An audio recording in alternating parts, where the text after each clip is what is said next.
नमस्कार मित्रों, जय हिंद, वंदे मातरम। आज मैं बहुत दिन के बाद आप लोगों से रूबरू हो रहा हूँ।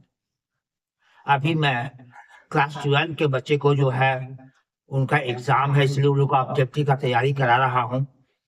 आज 1 जनवरी 2025 है, नया साल है, इसलिए मैं आप लोगों से मिलने के लिए उपस्थित हुआ हूँ।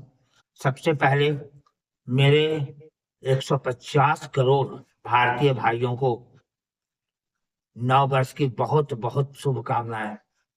हमारा नव वर्ष सबके लिए जो है मंगलमय हो। मैं ईश्वर से यही कामना करता हूं कि मेरे सारे भारतीय भाइयों का सारी समस्याएं जो है दूर हो जाएं, सबकी आशाएं पूर्ण हो, बच्चों को नौकरी मिले और देश और विश्व में शांति स्थापित हो, युद्ध बंद हो। यही मेरी ईश्वर से कामना है।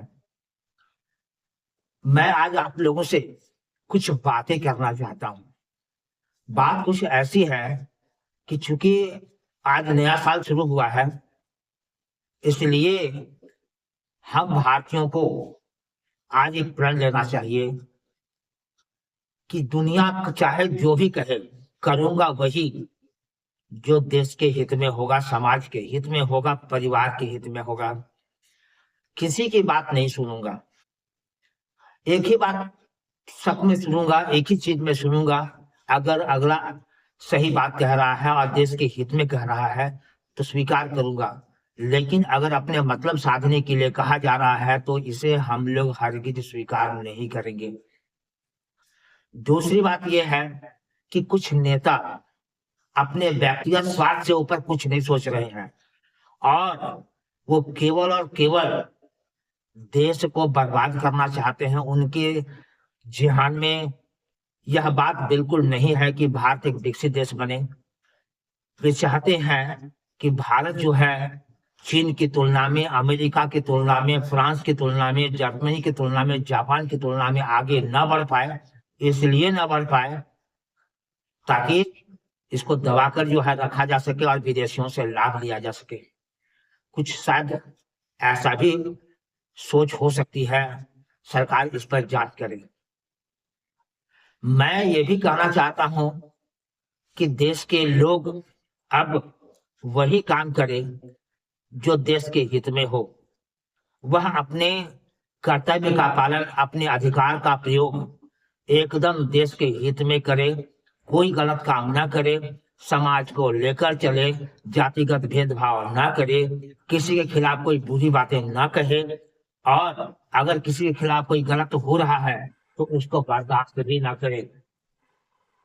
मैं कुछ नेताओं को देख रहा हूं कि आजकल रेवड़ी बांटने का जो है प्रथाएं चल गई है। काम कुछ नहीं करना है, एक इलेक्शन के समय में रेवड़ी बांट देनी है और जीत हासिल कर लेना है। इसके लिए कहीं ना कहीं मुझे सर्वोच्च न्यायालय से भी जो है कुछ कहने का है। सर्वोच्च न्यायालय को मैं यह कहना चाहता हूं, सर्वोच्च न्यायालय के न्यायाधीशों को मैं यह निवेदन करना चाहता हूं कि देश को बर्बाद होने से बचा लीजिए। आप ही देश को बचा सकते हैं, क्योंकि अगला अगर रेवड़ी बांट रहा है तो बाध्य होकर के दूसरे दलों को भी रेवड़ी बांटने की घोषणा करनी पड़ती है, नहीं तो वो चुनाव किसी भी शर्त पर नहीं जीतेंगे। इसलिए मैं सर्वोच्च न्यायालय से यह निवेदन करना चाहता हूं कि आप तत्काल जो है संज्ञान लें और इस पर रोक लगाएं, नहीं तो देश एकदम बर्बाद हो जाएगा। और जब बर्बाद हो जाएगा तो आप ही और देश के लोग, देश की सरकारें कुछ नहीं कर पाएंगी। आज जो बांग्लादेश की स्थिति हुई है, आज जो श्रीलंका की स्थिति हुई है, क्यों हुई है? इसी कारण हुई है कि उन्होंने केवल देश के लोगों के लिए रेवड़ी बांटे और गलत कार्य किए। इसलिए देश को बचाना है, देश को विकसित बनाना है, देश को आगे ले जाना है, उद्योग धंधे खोलनी है, सड़क बनाना है, रेलवे लाइन बिछानी है, स्कूल खोलना है, कॉलेज बनानी है, एम्स खोलना है, इंजीनियरिंग कॉलेज स्थापित करनी है, तो ये रेवड़ी बांटने का कल्चर बंद होना चाहिए। और हमारी माताएं और बहनें, इन लोगों को तो कुछ समझ में ही नहीं आ रहा है। इन लोगों का जो पैसा बांटता है वही इन लोगों को सबसे अच्छा लगने लगता है।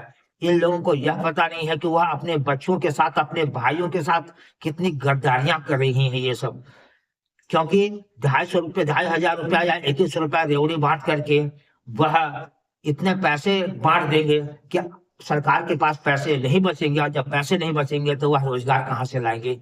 और ये माताएं, ये बहनें अपने बच्चों, अपने भाइयों को रोजगार से वंचित रखने में भी योगदान दे रही हैं। इसलिए मैं आप सारी बहनों से निवेदन करना चाहता हूं, माताओं से निवेदन करना चाहता हूं कि आप रेवड़ी ना लेकर के सरकार को यह कहिए कि आप हमारे बच्चों के रोजगार के लिए व्यवस्था कीजिए।